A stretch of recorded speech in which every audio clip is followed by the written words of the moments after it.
উত্তরাখণ্ড, যার আগের নাম ছিল উত্তরাঞ্চল, যেটি হলো উত্তর ভারতের একটি পাহাড়ি রাজ্য, যার উত্তর পশ্চিমে হিমাচল প্রদেশ, উত্তরে তিব্বত, পূর্বে নেপাল ও দক্ষিণে উত্তরপ্রদেশ, যার রাজধানী হলো দেরাদুন। এই রাজ্য গাড়োয়াল ও কুমায়ুন এই দুটি ভাগে বিভক্ত।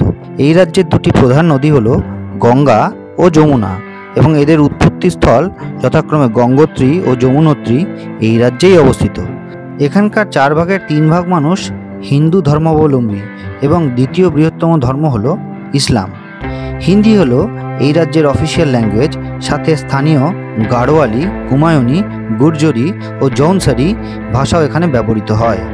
উত্তরাখণ্ডকে দেবভূমিও বলা হয়, কারণ এখানে অনেক হিন্দু তীর্থক্ষেত্র আছে ও অনেক মন্দির আছে, যার মধ্যে বিখ্যাত হলো 4 ধাম, হরিদ্বার, ঋষিকেশ, পঞ্চকেদার, সপ্তবদ্রী, পঞ্চপ্রয়াগ ইত্যাদি।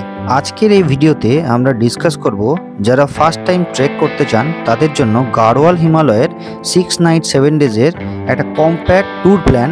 তা হলো পঞ্চকেদারের তৃতীয় কেদার তুঙ্গনাথ মন্দির, উত্তর ভারতে একমাত্র কার্তিক ঠাকুরের মন্দির কার্তিক স্বামী ও দেউরিয়াতাল ট্রেকিংয়ের প্ল্যান, সাথে হরিদ্বার ও ঋষিকেশের ভ্রমণের একটা আইটিনারি আছে। যেহেতু এগুলি একটু অফবিট রুট, তাই কিভাবে যাবেন, কোথায় থাকবেন, ঘোরার আদর্শ সময় কি, কিছু সতর্কতা ও সাবধানতা, সর্বোপরি ঘোরার খরচ সম্বন্ধে একটা স্বচ্ছ ধারণা দেব এই ভিডিওতে।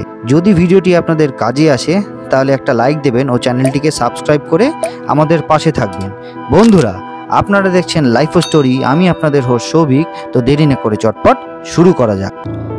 আমাদের যাত্রা শুরু হবে হরিদ্বার থেকে, তাই প্রথমেই আসি কলকাতা থেকে হরিদ্বার আপনি কিভাবে পৌঁছাবেন। রেলপথে বা বিমানপথে দুভাবে আসা যায়। ট্রেনে আসতে গেলে হাওড়ার থেকে হরিদ্বার ডাইরেক্ট ট্রেন হলো 12369 কুম্ভ এক্সপ্রেস, যা রবি, সোম, বুধ, বৃহস্পতি ও শনি এই কয়দিনই চলে। দুপুর 1টায় ছাড়ে এবং হরিদ্বার পৌঁছায় পরদিন দুপুর 3:50। আর 12327 উপাসনা এক্সপ্রেস, এটা মঙ্গল ও শুক্রবার একই টাইমে ছাড়ে। 13009 দুন এক্সপ্রেস সন্ধ্যা 8:25-এ ছাড়ে এবং 32 ঘন্টা পেরিয়ে সকালবেলায় 5:20-তে পৌঁছে দেবে হরিদ্বারে। এই ট্রেনটি সব দিনই থাকে। আর যদি ডাইরেক্ট ট্রেন না পান তবে নিউ দিল্লি যেতে হবে এবং সেখান থেকে হরিদ্বার আসতে হবে। হরিদ্বারে আসার নিউ দিল্লি থেকে অনেক ট্রেনেরই অপশান আছে, অথবা ভলভো বাস আছে, অথবা প্রাইভেট কার আছে, আপনি যেভাবে সম্ভব আসতে পারেন। আমরা যেমন শিয়ালদা রাজধানীতে দিল্লি যাই এবং সেখান থেকে 12055 দেরাদুন জনশতাব্দী এক্সপ্রেস ধরে সন্ধ্যা 8:50-এ পৌঁছাই। এতে হরিদ্বার পৌঁছাতে আমাদের টোটাল সময় লেগেছিল 28 ঘন্টার কাছাকাছি। ট্রেন যদিও 50 মিনিটের কাছাকাছি লেট ছিল জনশতাব্দী এক্সপ্রেস। যদি ফ্লাইটে আসতে চান তাহলে কলকাতার থেকে আসতে হবে দেরাদুন ও সেখান থেকে গাড়িতে চড়ে হরিদ্বার। এবার আসা যাক ভিজিট করার বেস্ট টাইম কখন। তুঙ্গনাথ বাদে বাকি সব জায়গায় আপনি সারা বছর ভিজিট করতে পারেন। অক্ষয় তৃতীয়ার পর তুঙ্গনাথ খোলে ও ভাতৃদ্বিতীয়া অবধি তুঙ্গনাথ খোলা থাকে, তারপরে কিন্তু তুঙ্গনাথের কপাট বন্ধ হয়ে যায়। বেস্ট টাইম হলো মে থেকে অক্টোবর, বাট হোটেলের রেট, গাড়ি ভাড়া ও কোলাহল এড়াতে গেলে আপনাকে যেতে হবে সেপ্টেম্বরের মাঝামাঝি থেকে অক্টোবর মাস অবধি। এই সময় ওয়েদার ক্লিয়ার থাকে। এবার আসা যাক ডে বাই ডে কী প্ল্যান থাকবে।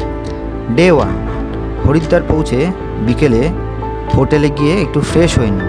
সন্ধ্যার দিকে বেরিয়ে পড়ুন হরকিপৌরি ঘাটের গঙ্গা আরতি দেখতে। হরিদ্বারের মার্কেটও এক্সপ্লোর করুন। আরতির টাইম শীতকালে 5:30 ও গ্রীষ্মকালে 6:30 থাকে। সন্ধ্যায় এইগুলি দেখে ডিনার সেরে হোটেলে রেস্ট নিন। ডে 2, পরদিন একটা গাড়ি বুক করে নিন তুঙ্গনাথ, কার্তিক স্বামী ও দেউরিয়াতাল ট্রেকের জন্য। গাড়ি ইজিলি পেয়ে যাবেন, তবে দরদাম অবশ্যই করবেন। এটা আপনি আগের দিনও করে রাখতে পারেন। এবার সকাল সকাল হরিদ্বারের হোটেল চেক আউট করে বেরিয়ে পড়ুন তুঙ্গনাথ বা কার্তিক স্বামীর উদ্দেশ্যে। রাস্তায় কোথাও ব্রেকফাস্ট করে নিন। আমরা যেহেতু বাচ্চা নিয়ে ফার্স্ট টাইম ট্রেক করছি, তাই আমরা একটু ইজি ট্রেকই চুজ করি, তাই আমরা চুজ করি কার্তিক স্বামী। হরিদ্বার থেকে কনকচুরির ডিস্টেন্স 143 কিলোমিটারের। আর এই অনবদ্য যাত্রাপথে আমরা দেখে নেব দেবপ্রয়াগ, ধারী দেবীর মন্দির ও রুদ্রপ্রয়াগ। ঋষিকেশ থেকে 70 কিলোমিটার আসলে পড়বে দেবপ্রয়াগ। সেখানে ডান দিক থেকে অলকানন্দা ও বাম দিক থেকে ভাগীরথী এসে মিলিত হয়, গঙ্গা নামে আগে প্রবাহিত হয় এবং যা হরিদ্বারের কাছে এসে সমতলে পড়ে। এরপর এখান থেকে 40 কিলোমিটার গেলে পড়বে ধারী দেবীর মন্দির। এই পবিত্র মন্দির অলকানন্দার মাঝে অবস্থিত। ধারী মাতাকে স্থানীয়রা চারধামের রক্ষাকর্তা হিসেবে মনে করেন।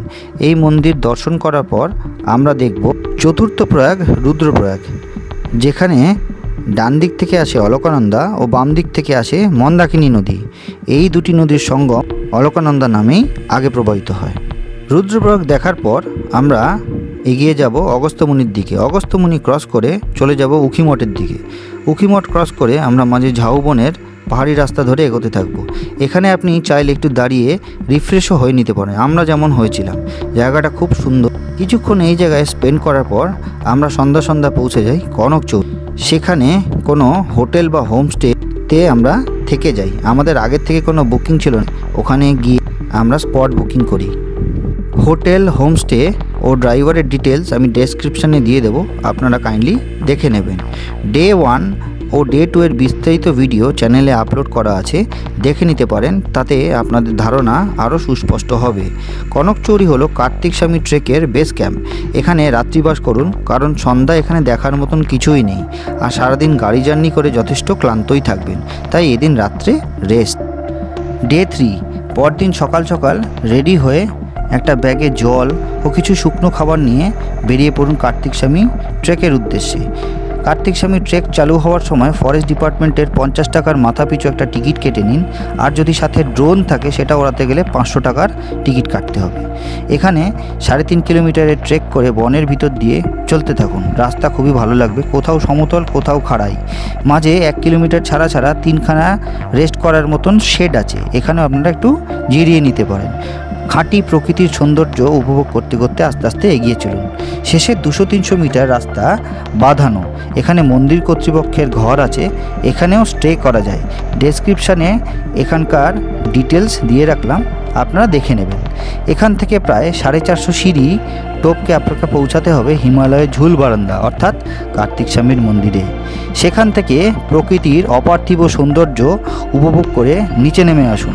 লাঞ্চ করে ফ্রেশ হয়ে বেরিয়ে পড়তে হবে চোপতা বা মিনি সুইজারল্যান্ড অর্থাৎ তুঙ্গনাথ মন্দিরের পথে। কার্তিক স্বামী ট্রেকিং সংক্রান্ত বিস্তারিত তথ্যসহ ভিডিও আমাদের চ্যানেলে আপলোড করা আছে, দেখে নিতে পারেন, যাতে আপনাদের অনেক সুবিধা হবে। আমি আই বাটনেও এটা অ্যাড করে দিলাম। কনকচৌরি থেকে গাড়ি নিয়ে বিকেল বা সন্ধ্যার মধ্যে চোপতা পৌঁছান। এখানে হোটেলে রাত্রিবাস। এখানে একটা জিনিস বলে রাখি সতর্কতা হিসাবে, এখানে কিন্তু প্রচণ্ড ঠান্ডা, মানে অকল্পনীয় ঠান্ডা। সোলার পাওয়ারের লাইট আছে এবং শুধু মোবাইলই আপনি এখানে চার্জ করতে পারবেন। ঘরদোরগুলো কিন্তু খুব একটা ভালো না। চোপতার হোটেল বা টেন্ট খুবই নমিনাল ফেসিলিটিস পাওয়া যায় এখানে, দামও অনেকটাই বেশি। তাই আমার সাজেশান চোপতার থেকে 20 কিলোমিটার নিচে এসে থাকুন। এখানে হোটেলও ভালো পাবেন এবং ফেসিলিটিও খুব ভালো, দামও রিজনেবলের মধ্যেই হবে। আর্লি মর্নিং ট্রেকিংয়ের জন্য রেডি হয়ে বেরিয়ে পড়ুন তুঙ্গনাথ মন্দির ট্রেকের উদ্দেশ্যে। গেটের কাছাকাছি এসে ট্রেক শুরু হবে। এই গেট থেকে 4.5 কিলোমিটারের খাড়াই ট্রেক। এখানে ঘোড়া পাওয়া যায়, যার চার্জ শুধু আপের জন্য, মানে ওয়ান সাইড আপ যাবে 900 টাকা, আপ অ্যান্ড ডাউন 1300 টাকা। পিঠুও পাওয়া যায়, পিঠে বয়ে নিয়ে যায়, তাদেরকে পিঠু বলে। এর চার্জ হচ্ছে 2500 টাকা আপ অ্যান্ড ডাউন। এগুলি এদের নিয়ম অনুযায়ী মাঝপথে কোনোভাবেই পাবেন না, স্টার্ট অথবা এন্ড পয়েন্ট থেকেই নিতে হবে। ট্রেকিংয়ের পথে মাঝে মাঝে খাবারের দোকান পড়বে, এখানে চা ও জলখাবার খেয়ে নিতে পারেন। এটি প্লাস্টিক ফ্রি জোন। এই ট্রেকিং 4.5 কিলোমিটারের, কিন্তু রাস্তা এতটাই খাড়াই যে মনে হবে তা প্রায় ডবল রাস্তা। ধীরে ধীরে রেস্ট নিয়ে প্রকৃতির সৌন্দর্য উপভোগ করতে করতে ধীরে ধীরে এগিয়ে চলুন তুঙ্গনাথ বাবার মন্দিরের পথে। মন্দিরে পৌঁছে মন্দির দর্শন করুন, সেখানে পুজো দিন এবং আরও 1 কিলোমিটার ট্রেক করে পৌঁছান চন্দ্রশিলা। এখান থেকে 360 ডিগ্রি ভিউ পাবেন। এখানে চৌখাম্বা, কেদার ইত্যাদি পিকগুলো আকাশ ক্লিয়ার থাকলে আপনি খুব স্পষ্টভাবে দেখতে পাবেন। তবে চন্দ্রশিলা কিন্তু খুবই বিপজ্জনক ট্রেকিং রুট। তুঙ্গনাথ মন্দির থেকে আরও 1 কিলোমিটার ট্রেক করে যেতে হয় এবং ভয়ঙ্কর বিপদসংকুল রাস্তা, তাই সাবধানে যাবেন। চন্দ্রশিলার থেকে নামার সময়ও খুব সাবধানেই নামবেন, তারপর ধীরে ধীরে নিচে নেমে আসুন। নামার সময় কষ্ট ও সময় দুটোই একটু কম লাগবে। নিচে এসে কিছু খেয়ে নিন এবং গাড়ি নিয়ে বেরিয়ে পড়ুন চোপতা থেকে 20 কিলোমিটার দূরে অবস্থিত সারিগ্রামের উদ্দেশ্যে। এই তুঙ্গনাথ ট্রেকিংয়ের বিস্তারিত ভিডিও আমাদের চ্যানেলে আপলোড করা আছে, চাইলে দেখে নিতে পারেন, যাতে আপনাদের আরও অনেক সুবিধা হবে। এই চোপতায় আমরা মস্ত বিপদে পড়েছিলাম এই ট্রেকিংয়ের সময়। মহাদেবের কৃপায় আমরা কোনো রকমে সেই বিপদ থেকে উদ্ধার পাই। শাড়িগ্রামে এসে বিকাল বা সন্ধ্যার দিকে পৌঁছে যান এবং হোটেলে গিয়ে বিশ্রাম করুন। পরদিন সকালবেলায় বেরিয়ে পড়ুন দেউরিয়াতাল ট্রেকের উদ্দেশ্যে। এই ট্রেকটি মোটামুটি 2.5 কিলোমিটারের রাস্তা। এখানেও ঘোরার অপশন আছে, তবে সেটি আপনাকে হোটেলওয়ালার সাথে কথা বলে নিতে হবে ঘোরার জন্য। এই ট্রেকটি ফরেস্ট ডিপার্টমেন্টের চার্জ লাগে 200 টাকা করে জনপ্রতি। দেউরিয়াতালে চৌখাম্বা পিকটার প্রতিচ্ছবি দেখা যায় সকালবেলায়, খুব সুন্দর লাগে জায়গাটা। কথিত আছে এই লেকটিতে ভগবানরা স্নান করে। এই লেকের জল খুব পবিত্র, তবে মানুষের জন্য এই জায়গায় স্নান করা কিন্তু বর্জিত। এখানে রাত্রে ক্যাম্পিংয়ের অপশান রয়েছে, আপনারা সেটাও দেখতে পারেন। তবে আমাদের মেয়ের শরীরটা ভালো ছিল না, তাই আমরা এই ট্রেকটা করতে পারিনি। এই ট্রেক কমপ্লিট করে নিচে চলে আসুন, হোটেলে লাঞ্চ সেরে বেরিয়ে পড়ুন হরিদ্বারের উদ্দেশ্যে। প্রায় 7 থেকে 8 ঘন্টা রাস্তা জার্নি করে হরিদ্বারে পৌঁছান এবং হরিদ্বারে এসে হোটেলে রাত্রিবাস করুন। ডে 6, এদিন সকাল সকাল উঠে ফ্রেশ হয়ে ব্রেকফাস্ট সেরে বেরিয়ে পড়ুন ঋষিকেশের উদ্দেশ্যে। এখানে ছোট গাড়ি বা অটো করেও এখানে যেতে পারেন। এখানে দেখে নিন রামঝুলা, লক্ষ্মণ ঝুলা এবং রিভার রাফটিং কিন্তু এখানে অবশ্যই করবেন। বিভিন্ন প্যাকেজ সিস্টেম আছে, এদের প্যাকেজ চালু হয় সর্বনিম্ন 500 টাকার থেকে, অর্থাৎ বেসিক থেকে অ্যাডভান্স সব ধরনের রাফটিং অপশানই আছে। ওদের অফিসে আপনার প্রয়োজন মতন আপনি যোগাযোগ করে নিন, আপনার প্যাকেজ নিয়ে নিন। রাফটিং করে লাঞ্চ সেরে চলে আসুন হরিদ্বারে। এখানে রোপওয়ে করে অথবা গাড়িতে করে দেখে নিতে পারেন মনসা দেবী মন্দির ও চণ্ডী দেবী মন্দির। কথিত আছে মনসা দেবী মন্দিরের কাছে এসে মনস্কামনা চাইলে তা পূরণ হয়। এই মন্দিরে যথেষ্ট ভিড় থাকে। রোপওয়ে টিকিট কিন্তু মনসা দেবী, চণ্ডী দেবী দুটোই একসাথে কাটবেন, এতে কিন্তু ওরা প্রেফারেন্স দেয় বেশি। এই মন্দির দর্শন করে হরিদ্বারের বিভিন্ন স্ট্রিট ফুড ট্রাই করুন। অবশ্যই রাবড়ি, লস্যি, প্যাড়া এগুলো ট্রাই করবেন। এখানে বিভিন্ন ধরনের আচারও পাওয়া যায়, আপনারা দেখতে পারেন। হরকি পৌরীর গঙ্গা আরতি দেখুন। দশমীর পর থেকে দীপাবলি অবধি কিন্তু গঙ্গার জল আটকানো থাকে, এইটা অবশ্যই কিন্তু মাথায় রাখবেন প্ল্যানে। হোটেলে এসে ডিনার সেরে ব্যাগ গুছিয়ে বিশ্রাম নিন। ডে 7, পরদিন যে যার নির্ধারিত ট্রেনের টাইম অনুযায়ী হোটেল চেক আউট করে বেরিয়ে পড়ুন নিজ নিজ বাড়ির গন্তব্যের দিকে। এই ছিল 6 নাইট 7 ডেজের একটা কম্প্যাক্ট হরিদ্বার, ঋষিকেশ, কার্তিক স্বামী, তুঙ্গনাথ, দেউরিয়াতাল দর্শনের ট্যুর প্ল্যান। এবার কিছু ইম্পর্টেন্ট ইনফরমেশান আপনাদের সাথে শেয়ার করা যাক। প্রথমত, তুঙ্গনাথ, কার্তিক স্বামীতে নেটওয়ার্কের কিন্তু সমস্যা হয়। জিও, এয়ারটেল যদিও এগুলো চলে, তবে হাইট অনুযায়ী বিভিন্ন জায়গায় নেটওয়ার্কের সমস্যা হয়। 2 নম্বর, তুঙ্গনাথ ও কার্তিক স্বামীতে কিন্তু ক্যাশ অবশ্যই রাখবেন, কারণ যেহেতু নেটওয়ার্কের সমস্যা হয় তাই ইউপিআই কাজ করতে চায় না। যেহেতু এইগুলি রিমোট এরিয়া, তাই প্রয়োজনীয় ওষুধ সঙ্গে রাখবেন। এই জায়গা কিন্তু প্রচণ্ড ঠান্ডা, তাই শীতবস্ত্র পর্যাপ্ত রাখবেন। তুঙ্গনাথে মাঝে মাঝে বৃষ্টির সম্ভাবনাও থাকে, তাই ছাতা অথবা পাতলা রেনকোট সঙ্গে রাখা ভালো। অক্সিজেন ক্যান, কর্পূর, ইনহেলার যদি আপনাদের দরকার পড়ে সাথে রাখবেন। এবার আসা যাক ঘোরার জন্য জনপ্রতি খরচ কত পড়বে তার একটা অ্যাপ্রক্সিমেট হিসাব দেওয়া যাক। কলকাতার থেকে train 3 tyre AC direct Haridwar অবধি ট্রেনের ভাড়া পড়বে 1735 টাকা পার সাইড, অর্থাৎ 3470 টাকা বোথ সাইডের পড়লো। হরিদ্বারে হোটেল 1200 টাকা করে ধরলাম দুজনের জন্য। এই 1200 টাকা আমাদের 3 দিন লাগবে, অর্থাৎ 3600 টাকা। তাহলে পার হেড খরচা পড়বে 1800 টাকা। কনকচৌরির হোটেলের খরচা 2000 টাকা, তাই দুজনে ভাগ হয়ে গেলে 1000 টাকা করে পড়বে। চোপতায় 2500 টাকা, কারণ চোপতা অনেক কস্টলি, তাই 1250 টাকা পার হেড পড়বে ওখানকার থাকা। শাড়িগ্রামে 2000 টাকা হোটেল ভাড়া পড়বে, তাই পার হেড পড়লো 1000 টাকা। ট্যাক্সি ফেয়ার 4 দিনের জন্য সমস্ত কিছু ধরে 16000 টাকা অ্যাপ্রক্স থাকবে, তাই পার হেড শুধু গাড়ি ভাড়া পড়বে 8000 টাকা। হরিদ্বারের লোকাল সাইট সিনের গাড়ি 500 টাকায় আমি অ্যাপ্রক্স ধরলাম, তাহলে পার হেড 250 টাকা করে পড়বে। রোপওয়ে 450 টাকা পার হেড। রাফটিং আমি মিনিমামটাই ধরলাম 500 টাকা পার হেড। ফুডিং 6 দিনের জন্য পার হেড আমি 500 টাকা অ্যাভারেজ ধরছি, তাহলে 6 দিনের জন্য এক একজনের খরচা পড়বে 3000 টাকা। এছাড়াও মিসলেনিয়াস খরচা আমি 1000 টাকা প্রত্যেকের জন্য ধরলাম, তাহলে অ্যাপ্রক্স টোটাল পড়বে 21720, তাহলে 22000 টাকা অ্যাপ্রক্স পড়বে। এবার এখানে একটা জিনিস বলে রাখার, টিমে যদি আরও মেম্বার বাড়ে তাহলে গাড়ি ভাড়াটা স্প্লিট হবে, বাকি ওভারঅল খরচা কিন্তু একই থাকবে।